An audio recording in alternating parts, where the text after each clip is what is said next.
70 વર્ષથી પણ વધુ સમય સુધી ભારતના બંધારણમાં એક એવી કલમ રહી જે જમ્મુ કાશ્મીરને દેશના બાકીના રાજ્યો કરતા અલગ અધિકારો આપતી હતી.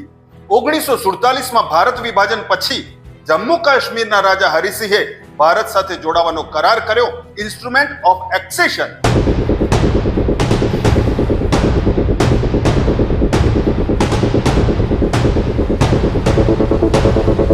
તે સમયે ખાસ પરિસ્થિતિઓને કારણે આર્ટિકલ 370 લાગુ કરવામાં આવ્યું.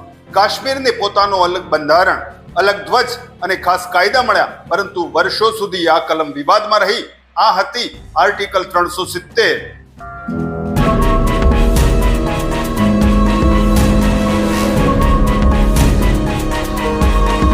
5 ઓગસ્ટ 2019 જમ્મુ કાશ્મીરની સવાર સામાન્ય દિવસો જેવી નહોતી. રસ્તાઓ પર સન્નાટો હતો, દુકાનોના શટર પડેલા હતા, mobile network, internet, cable, TV બધું જ બંધ. શ્રીનગરથી લઈને અનંતનાગ સુધી દરેક ચોક પર સુરક્ષા દળોની હાજરી. શાળાઓ બંધ હતી, પ્રવાસીઓ પહેલા જ ખીણ છોડી ચૂક્યા હતા. અમરનાથ યાત્રાને અચાનક રોકી દેવામાં આવી હતી.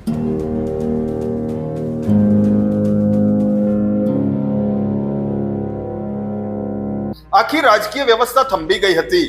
દિલ્હીમાં સંસદ ચાલતી હતી, પરંતુ કાશ્મીરમાં મૌન બોલી રહ્યું હતું.